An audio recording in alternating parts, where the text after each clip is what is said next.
चलिए एक बार फिर स्वागत करते हैं आप सभी का यूट्यूब चैनल हिंदी मार्गदर्शन XYZ में। हम प्रैक्टिस वर्क बुक कर रहे हैं जो हिंदी से संबंधित है, जैसे TGT, PGT, UGC net, DSSB या स्कूल व्याख्याता, सभी शिक्षक भर्ती, असिस्टेंट प्रोफेसर या बिहार शिक्षक भर्ती या एकलव्य शिक्षक भर्ती जो आई है, उसके लिए यह महत्वपूर्ण है। आप प्रैक्टिस करेंगे तो आपका कंफ्यूज दूर होगा, इसीलिए यह प्रैक्टिस बुक जारी किया गया है। ठीक, तो अगर आप इस चैनल पर नए हैं तो सबसे पहले इस चैनल को सब्सक्राइब और लाइक कर दें और बेल आइकन ज़रूर दबाएं, जिससे जो भी वीडियो अपलोड करूं उसकी सूचना तुरंत मिल जाए। तो चलिए हम शुरू करते हैं। पहला प्रश्न देखें।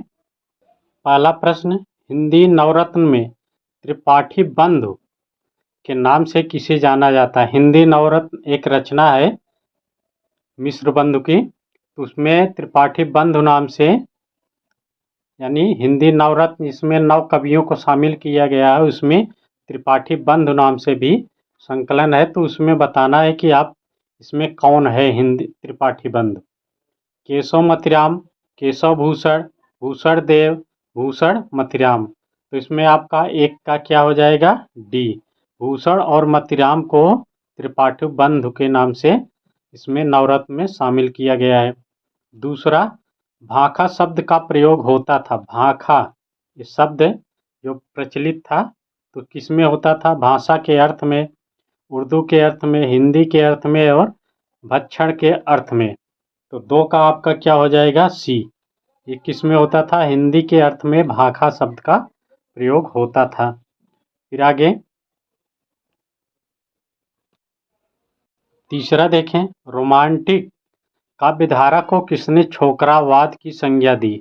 किसने छोकरावाद कहा है किसको? रोमांटिक काव्यधारा को। लाला भगवान दिन, नंद दुलारे वाजपेयी, डॉक्टर बच्चन सिंह, इंद्रनाथ मदान। तो 33 में आपका क्या, 3 में आपका क्या हो जाएगा? ए। लाला भगवान दिन ने रोमांटिक काव्यधारा को छोकरावाद की संज्ञा दी थी। फिर 4, त्रिशंकु। त्रिशंकु रचनाएं हैं, शीर्षक रचना की विधा नहीं है। किसमें एक विधा में नहीं किया गया है, बाकी में किया गया है। नाटक, कहानी, उपन्यास, निबंध। तो किसमें नहीं है? 4 में आपका सी। उपन्यास नहीं है त्रिशंकु नाम से, बाकी नाटक है, कहानी है, निबंध है। फिर 4, 5, सदल मिश्र की रचना चंद्रावती पर किसका प्रभाव है? यानी चंद्रावती जो रचना की गई सदल मिश्र की, किससे प्रभावित होकर? तो इसमें छंदोग्य उपनिषद, कठोपनिषद, ईशावास्योपनिषद, अग्निपुराण। तो इसमें किसमें है? कठोपनिषद से यह प्रभावित होकर रचना की गई, अर्थात यह क्या हो जाएगा? इसका सी सही हो जाएगा। फिर आगे देखें 6 नंबर देखिए, अनुभूत पर प्रवृत्ति और निवृत्ति निर्भर है। अनुभूत मन की पहली क्रिया है, संकल्प विकल्प दूसरी। यह कथन शुक्ल के किस निबंध का है? तो यह आचार्य रामचंद्र शुक्ल का निबंध है। ये 4 निबंध तो आपको बताना है किससे लिया गया है। श्रद्धा, भक्ति, भाव या मनोविकार, लोभ और प्रीति, उत्साह। 6 नंबर में आपका क्या हो जाएगा? ए। श्रद्धा भक्ति से यह पंक्ति ली गई है। 7 नंबर, निम्न में कौन सी रचना गद्य गीत विधा से भिन्न है? गद्य गीत जो विधा है उससे अलग है। शारदिया, लहरपंथी, उजली आग, शब्द सेतु। तो 7 में आपका क्या हो जाएगा? 7 में आपका डी। शब्द सेतु जो है विधा निम्न है, यानी भिन्न है। ठीक, यहाँ देखें 8वां नंबर, मेरा बचपन नामक रचना के रचनाकार कौन है? इसमें बताना है मेरा बचपन किसकी रचना है। महादेवी वर्मा, हजारी प्रसाद द्विवेदी, शिवराज सिंह बेचैन, हरिवंश राय बच्चन। तो 8 में आपका क्या हो जाएगा? मेरा बचपन तो किसका है? बी। हजारी प्रसाद द्विवेदी। 9, भारतीय इतिहास का मुख्य अंतर्विरोध शास्त्र और लोक के बीच का द्वंद्व है, न कि इस्लाम और हिंदू धर्म का संघर्ष। यह कथन है, यह किसका है आपको बताना है। हजारी प्रसाद द्विवेदी, नामवर सिंह, नंद दुलारे वाजपेयी और रामविलास शर्मा। तो किसका है ये? 9 का आपका क्या हो जाएगा? बी, नामवर सिंह का। फिर आगे देखें 10 नंबर, कुमुदनी हूँ प्रफुल्लित भई साझ कला निधि जोई। निम्न पंक्ति में अलंकार आपको बताना है, कौन सा है? अतिशयोक्त, समासोक्त, अत्युक्त, असंगत। तो 10 में आपका क्या हो जाएगा? समासोक्ति अलंकार। फिर 11 नंबर, सहस्रदय के चित्त में जो सहसा व्याप्त हो जाता है उसे कौन सा गुण कहते हैं? सहृदय के चित्त में जो सहसा व्याप्त हो जाता है उसे कौन सा गुण कहते हैं? माधुर्य गुण, ओज गुण, प्रसाद गुण और क्रांति गुण। तो 11 में आपका सी, प्रसाद गुण होता है, जो हृदय के, सहृदय के चित्त में सहस यानी तुरंत व्याप्त हो जाए। फिर आगे 12 नंबर, द्विवेदी युग के संपूर्ण प्रतिनिधि कवि हैं। द्विवेदी युग के संपूर्णतः प्रतिनिधि कवि कौन से थे? श्रीधर पाठक, हरिऔध, मैथिली शरण गुप्त, इनमें से कोई नहीं। तो 12 में आपका क्या हो जाएगा? सी नंबर पर मैथिली शरण गुप्त, ये द्विवेदी युग के संपूर्णतः प्रतिनिधि कवि माने जाते हैं। 13 नंबर, रत्नाकर कृत्य गंगावतरण किस छंद में लिखा गया है? छंद पूछा है। चौपाई, दोहा, रोला, घनाक्षरी। तो 13 में आपका क्या हो जाएगा? सी नंबर, अर्थात यह रोला में लिखा गया है, इसीलिए यहाँ से प्रश्न बनता है। 14 पे देखें, मंगलेश डबराल की रचना है। मंगलेश डबराल ये नए कवि हैं, इनकी रचना कौन है? जख्म पर धूल, पहाड़ पर लालटेन, सुनो कारीगर, सुदामा पांडे का प्रजातंत्र। तो 14 में आपका क्या हो जाएगा? बी, पहाड़ पर लालटेन। ये प्रश्न पूछा भी गया है, ठीक। फिर 15 नंबर पे देखें, 15, निम्नलिखित में निराला की व्यंग्य परक कविता कौन सी है? निराला की जो व्यंग्य परक कविता है बताना है कौन सी है? तुलसीदास, कुकुरमुत्ता, सरोज स्मृति और तोड़ती पत्थर। तो 15 में आपका क्या हो जाएगा? बी, कुकुरमुत्ता जो है यह निराला की व्यंग्य परक रचना मानी जाती है। फिर 16 नंबर, उनके कानों में हिम शिखर रहस्य कहा करते थे अपने, यह बात किसके लिए कही गई है? तो किसके लिए? वज्रकीर्ति के लिए, प्रियंवत के लिए, असाध्य वीणा के लिए, किरीट वृक्ष के लिए। तो 16 में आपका क्या हो जाएगा? डी, किरीट वृक्ष के लिए है।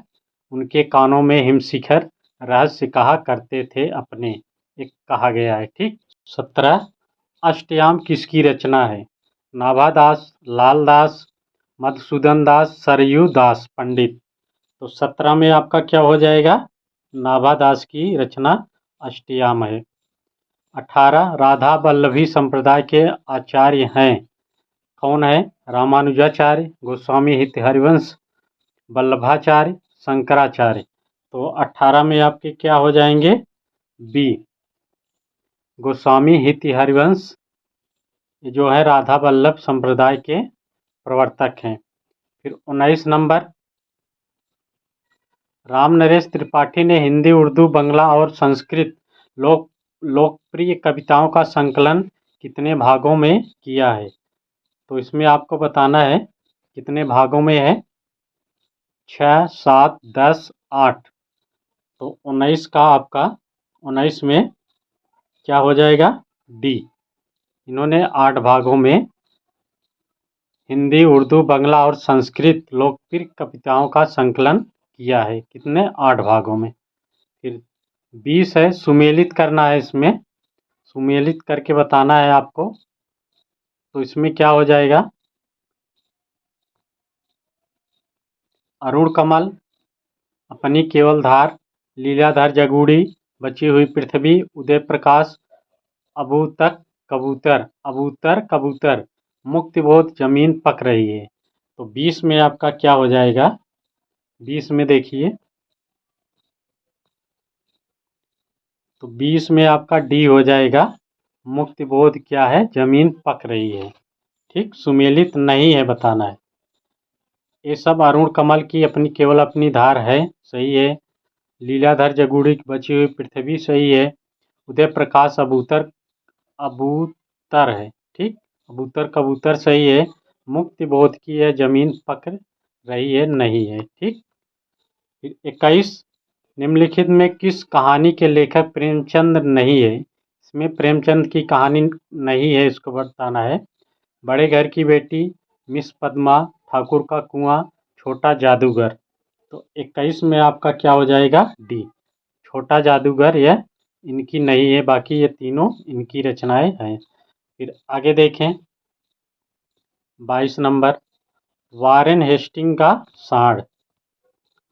वारेन हेस्टिंग का सांड शीर्षक कहानी के लेखक, ये कहानी है, इसके लेखक बताना है। स्वयं प्रकाश, वरुण, अरुण प्रकाश, उदय प्रकाश, इनमें से कोई नहीं। तो 22 में आपका क्या हो जाएगा, सी, उदय प्रकाश की यह कहानी है, वारेन हेस्टिंग का सांड। फिर 23, नई कहानी आंदोलन, जो नई कहानी आंदोलन एक चला था वाले, चलाने वाले लेखक नहीं है, इसमें नहीं है, वो बताना है कौन नहीं था। जो नई कहानी आंदोलन चला था उसमें शामिल नहीं था। राजेंद्र यादव, गंगा प्रसाद बिमल, कमलेश्वर, मोहन, राकेश। तो 23 में आपका क्या हो जाएगा, बी, गंगा प्रसाद बिमल नहीं थे, बाकी ये तीनों नई कहानी आंदोलन के को चलाने में भूमिका निभाई थी। फिर 24 नंबर, बाणभट्ट की आत्मकथा। बाणभट्ट की आत्मकथा बताना है क्या है ये, इसको बताना है कि एक कहानी है कि एक उपन्यास है कि एक आत्मकथा है, इनमें से कुछ नहीं है। तो 24 में आपका क्या हो जाएगा, बी, यह एक उपन्यास है, बाणभट्ट की आत्मकथा। 25, निम्नलिखित में से किस उपन्यास का कथानक भारत पाकिस्तान विभाजन पर आधारित नहीं है। कहीं यही कंफ्यूज होता है कि है लेकिन नहीं है, इसको आपको बताना है। झूठा सच, तमस, आधा गांव, कर्मभूमि। तो इसमें नहीं है, कौन है, 25 में आपका क्या हो जाएगा, डी, कर्मभूमि है, भारत पाक विभाजन पर नहीं है, बाकी सूचा झट झूठा सच, आधा गांव और तमस, ये तीनों हैं। फिर 26 नंबर, वामन दास इनमें से किस उपन्यास का पात्र है। तो इसमें आपको पात्र बताना है, वामन दास किस उपन्यास का पात्र था। गोदान, परिकथा, बलचनमा, मैला आंचल। तो 26 में आपका क्या हो जाएगा, डी, मैला आंचल का जो है पात्र कौन है, वामन दास। फिर 27, निम्नलिखित रचनाओं में कौन सी ऐसी पुस्तक है जो भारत पाकिस्तान विभाजन को लेकर नहीं लिखी गई है। तो इसमें देखिए, तमस, आधा गांव, कितने पाकिस्तान, राग दरबारी। तो इसमें कौन नहीं है, आपको बताना है। 27 में डी, राग दरबारी नहीं है। ठीक, बाकी ये तीनों है। फिर आगे देखें हम 28 नंबर पे, इनमें से कौन सा उपन्यास विभाजन समस्या पर आधारित नहीं है। एक कई प्रश्न बन रहे हैं। ठीक, भारत विभाजन पर यह महत्वपूर्ण प्रश्न बनते हैं, इसलिए इसको याद रखिए कि इसमें बताना आधारित नहीं है, ये भी नहीं है बताना है। 28 में कौन नहीं है भारत पाक विभाजन पर, आधा गांव, आखिरी कलाम, सूखा बरगद, झूठा सच। तो 28 में आपका क्या हो जाएगा, बी, आखिरी कलाम नहीं है, बाकी ये तीनों हैं। ठीक, तो इसको अगर आप ये भारत पाक विभाजन पर आधारित उपन्यास एक जगह एकत्रित कर लेंगे तो आपके लिए ही फायदा है, क्योंकि इसके बाद मैं इसको एकत्रित करके ही दूंगा। फिर 29 नंबर, निम्न में से निम्नलिखित में से कौन सा नाटक जयशंकर प्रसाद द्वारा रचित नहीं है। स्कंदगुप्त, चंद्रगुप्त, करबला और ध्रुव स्वामिनी। तो इसमें आपका 29 में क्या हो जाएगा, 29 में सी, करबला नहीं है। ठीक, बाकी ये तीनों इनके हैं। फिर 30 नंबर, यदि प्रेम ही जीवन का सत्य है तो संसार ज्वालामुखी है। इस कथन का संबंध है, तो आपको बताना है किस नाटक से है ये। ठीक, चंद्रगुप्त, कार्नेलिया, ध्रुवसाम्नी कोमा, चंद्रगुप्त, अलका और स्कंदगुप्त, बसंत सेन। तो 30 में आपका क्या हो जाएगा? ए। चंद्रगुप्त और कार्नेलिया के बीच यह संवाद हुआ था, यदि प्रेम ही जीवन का सत्य है तो संसार ज्वालामुखी है। फिर 31 नंबर देखें, इनमें से कौन सा अनुक्रम असंगत है यानी संगत है? कौन सा अनुक्रम संगत है, सही है, इसको बताना है। उदयशंकर प्रसाद, जयशंकर प्रसाद, स्कंदगुप्त, धातुसेन प्रसादांत, जयशंकर प्रसाद, चंद्रगुप्त, प्रपंच बुद्धि, दुखांत, जयशंकर प्रसाद, राजश्री, कोमा और दुखांत, जयशंकर प्रसाद, ध्रुव सामनी, चाणक्य, सुखांत। इसमें कौन सा सही है, इसको आपको बताना है 31 में। तो 31 में कौन सा है? इसमें हो जाएगा जयशंकर प्रसाद, स्कंदगुप्त, धातुसेन और प्रसादांत। ये आपका सही हो जाएगा, ए। फिर 32 नंबर देखें, आवारा मसीहा के लेखक हैं। आपको इसमें बताना है आवारा मसीहा के लेखक कौन है। विष्णु प्रभाकर, श्रीलाल शुक्ल, रमेश कुंतल मेघ, रमेश चंद्र शाह। तो 32 में आपका क्या हो जाएगा? 32 में ए, विष्णु प्रभाकर की ये रचना है आवारा मसीहा। फिर 33, रसीदी टिकट इनमें से किसकी आत्मकथा है? आत्मकथा बताना है। रसीदी टिकट एक रचना है। अमृता प्रीतम, कृष्णा सोबती, अमृत राय, सुखवंत सिंह। तो 33 में आपका क्या हो जाएगा? ये अमृता प्रीतम का यह आत्मकथा है। कौन? रसीदी टिकट। फिर आगे देखें 34 नंबर, उत्तर भारत में देवनागरी लिपि का सबसे प्राचीन एवं सर्वप्रथम उल्लेख कहाँ पाया गया? क्या बताना है? उत्तर भारत में देवनागरी लिपि का सबसे प्राचीन एवं सर्वप्रथम उल्लेख कहाँ पाया गया जाता है? कौशाम्बी, कालीकट, कन्नौज, मगध। तो 34 में आपका क्या हो जाएगा? सी नंबर, कन्नौज में। ठीक। फिर 35 नंबर, बंगदूत नामक पत्र हिंदी में किसके द्वारा निकाला गया? बंगदूत एक पत्र है, तो यह किसके द्वारा निकाला गया था? आचार्य हजारी प्रसाद द्विवेदी, राजा राम मोहन राय, ईश्वर चंद्र विद्यासागर, पंडित जुगल किशोर। तो किसके द्वारा निकाला गया था? 35 में आपका बी, राजा राम मोहन राय द्वारा यह बंगाल से निकाला गया था। फिर 36 नंबर देखें, अज्ञेय ने किस पत्रिका का संपादन किया है? इनको बताना है। ज्ञान प्रदायिनी पत्रिका, हिंदी प्रदीप, प्रतीक, पीयूष प्रवाह। तो 36 में आपका क्या हो जाएगा? अज्ञेय की कौन सी पत्रिका? 36 में सी, प्रतीक का इन्होंने संपादन किया था।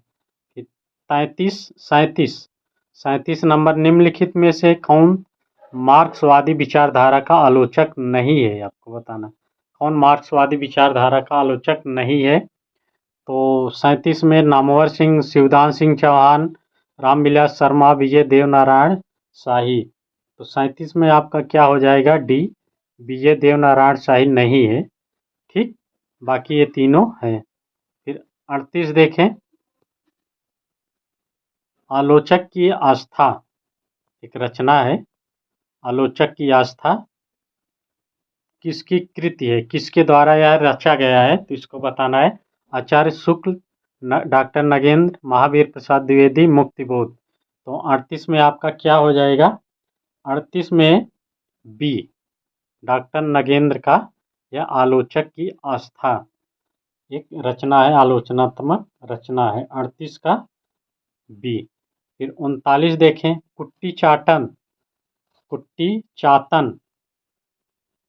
के उपनाम से किसके व्यक्तिपरक निबंध छपे हैं? यानी कुट्टी चाटन नाम से कौन ऐसा रचनाकार था जो निबंध लिखता था? तो इसमें मुक्तिबोध, अज्ञेय, भारत भूषण अग्रवाल, नेमिचंद्र जैन। तो इसमें कौन हो जाएगा 39 में आपका बी। अज्ञेय जो थे यह कुट्टी चातन नाम से निबंध लिखते थे। ठीक। 40 नंबर देखें, डॉक्टर संपूर्णानंद की रचना का नाम है। तो कौन सी है? हिंदी भाषा की उत्पत्ति, आचरण की सभ्यता, गेहूं बनाम गुलाब, भाषा की शक्ति। तो 40 में आपका क्या हो जाएगा? डी, भाषा की शक्ति संपूर्णानंद की रचना है। फिर 41 में आपको सुमेलित करके बताना है कौन सा सही होगा। तो इसमें आइए देखते हैं। चलिए हम 41 का मिलान करते हैं। ठिठुरता हुआ गणतंत्र, तो इसमें कौन सा हो जाएगा? हरिशंकर परसाई का। ठीक। फिर बसंत आ गया, किसका है? हजारी प्रसाद द्विवेदी का। फिर प्रिया नीलकंठी, किसका है? कुबेर नाथ राय का। फिर काव्य में रहस्यवाद, ये किसका है? रामचंद्र शुक्ल का। ठीक। तो इसमें ए का 5, इस तरह अगर आप देखेंगे तो आपका कौन सा सही हो जाएगा? यहाँ पे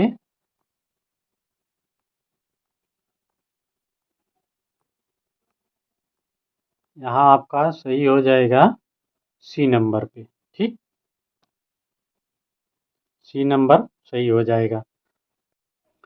42 देखें, छायावाद स्थूल के प्रति सूक्ष्म का विद्रोह, यह कथन बहुत पूछा जाता है। तो किस आलोचक ने कहा है?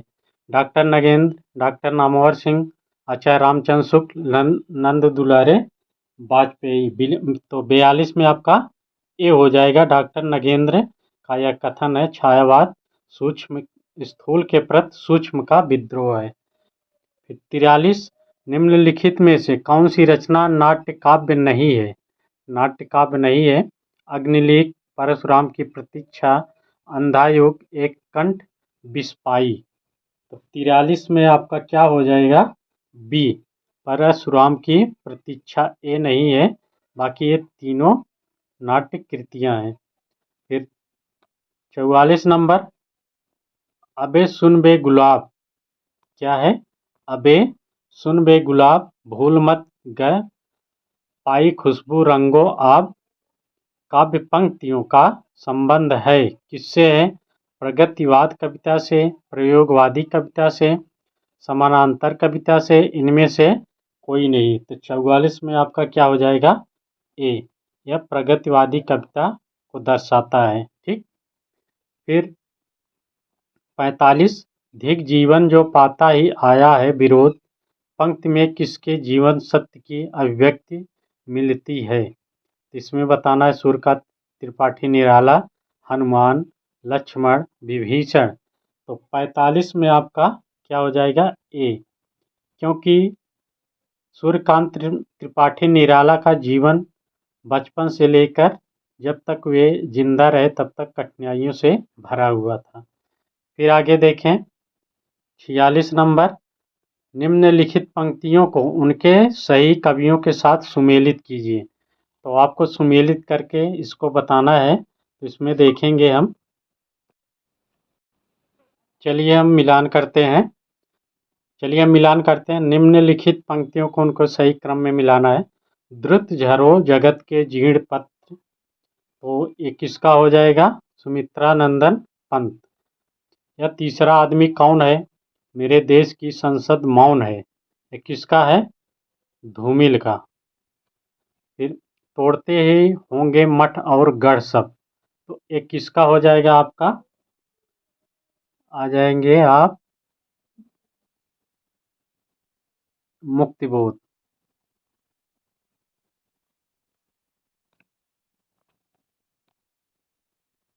मुक्तिबोध। ठीक। ये धूमिल का, ये पंत का। फिर आ गए प्रियम्बत केश कम्बलिन गुफा गे, तो डी का आपका क्या हो जाएगा? अज्ञे। तो इस तरह मिलान करेंगे तो आपका सही कौन सा हो जाएगा? डी नंबर पे। ठीक।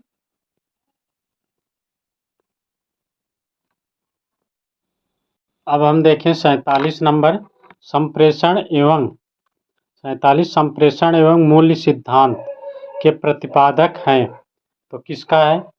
लोगिनुस, कॉलरिज, रिचर्ड्स, इलियट। क्या हो जाएगा? सी, रिचर्ड्स का है। फिर 48 उत्तर कबीर पर व्यास सम्मान पाने वाले रचनाकार हैं। तो कौन है? कुंवर नारायण, केदारनाथ सिंह, रामविलास शर्मा, भवानी प्रसाद मिश्र। तो 48 में आपका क्या हो जाएगा? बी, केदारनाथ सिंह की ये रचना उत्तर कबीर है, इस पे इन्होंने व्यास सम्मान प्राप्त किया। फिर 49 देखें, इसको मिलाना है, कूट को मिला के बताना है। चलिए हम मिलाते हैं। 10 कुमार चरित किसका है? दंडी का। नैषध चरित किसका है? श्रीहर्ष का। फिर उत्तर रामचरित भवभूत का। ठीक, ये अगर आप इस तरह मिलाएंगे तो आपका कौन सा सही हो जाएगा? इसमें 49 में आपका सी सही हो जाएगा। ठीक, 49 का। फिर 50 में देखें,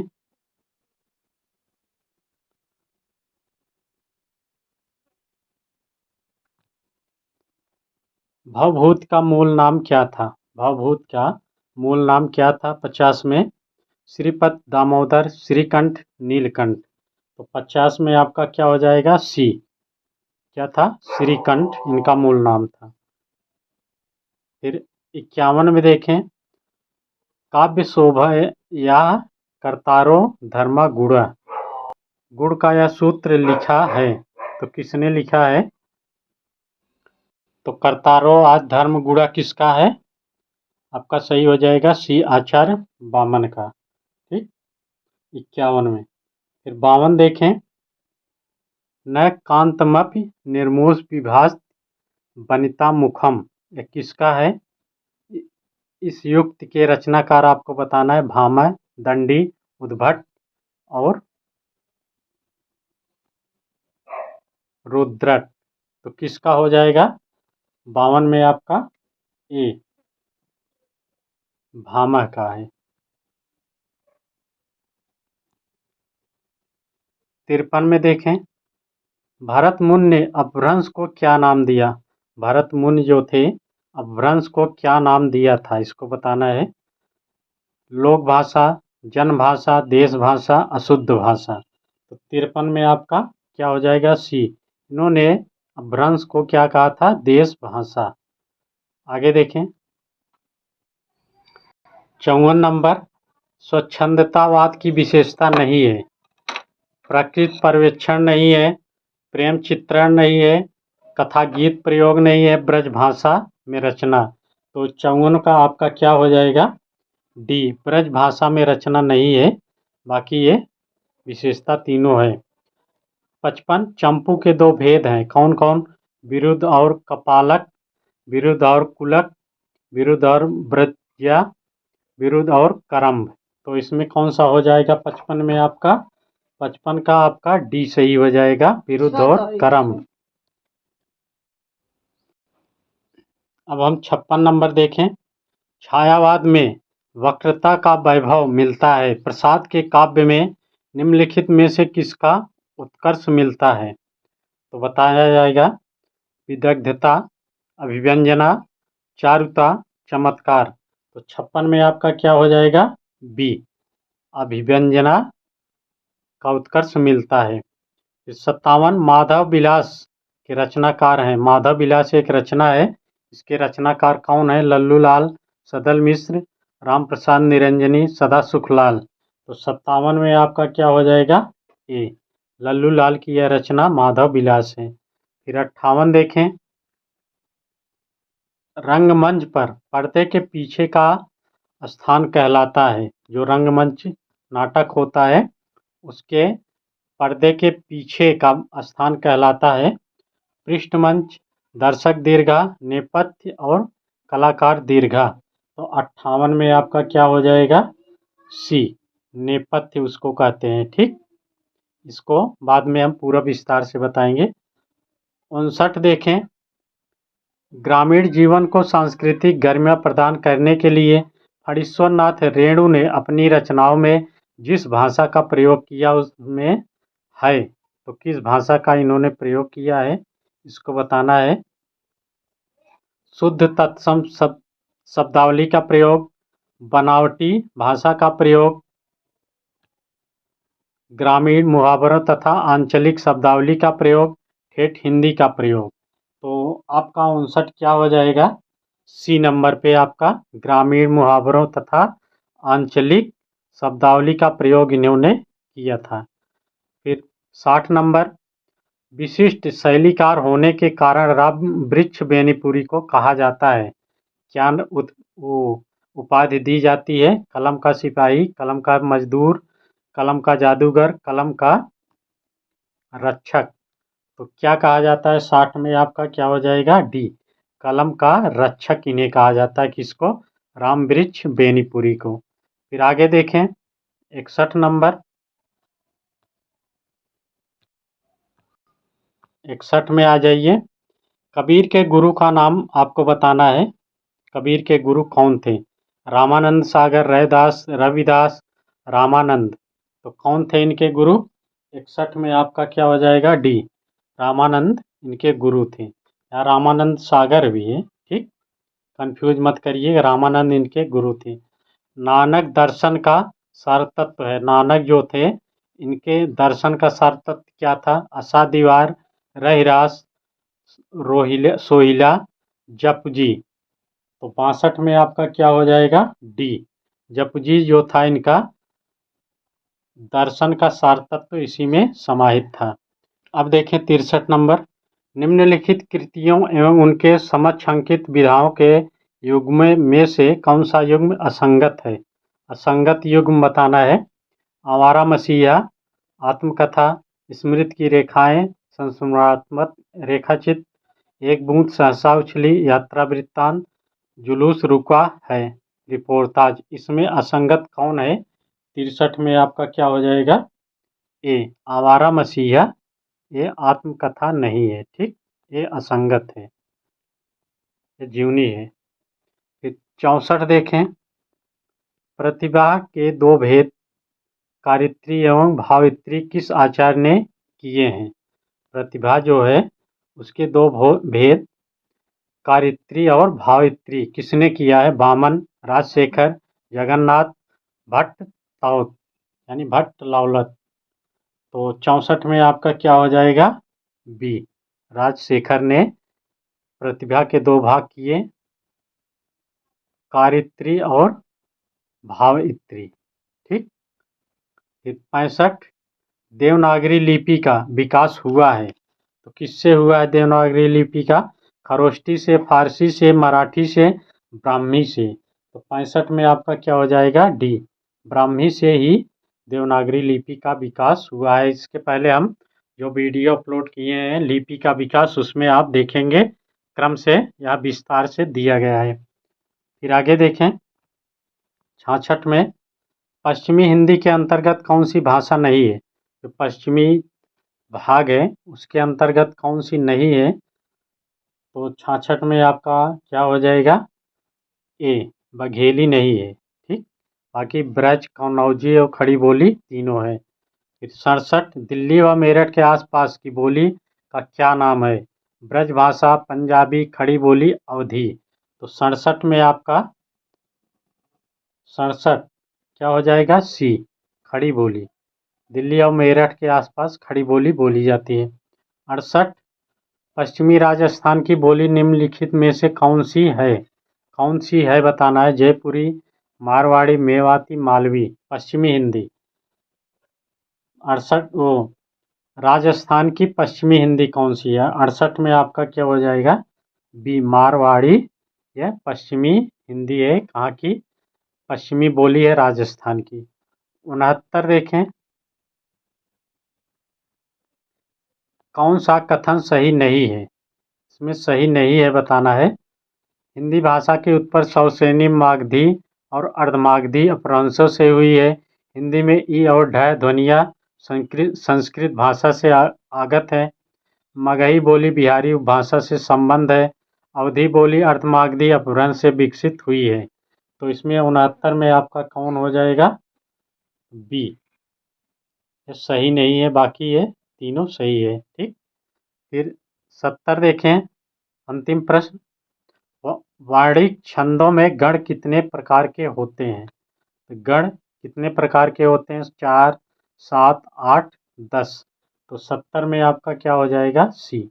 8 गण माने जाते हैं वार्णिक छंदों में। ठीक, तो आज हमने प्रैक्टिस सेट 70 प्रश्नों की श्रृंखला देखा, जो अति महत्वपूर्ण प्रश्न थे। इसी तरह और आगे दिए जाएंगे। आप इस चैनल को देखते रहिए और सब्सक्राइब करते रहिए। ठीक, चलिए, नमस्कार।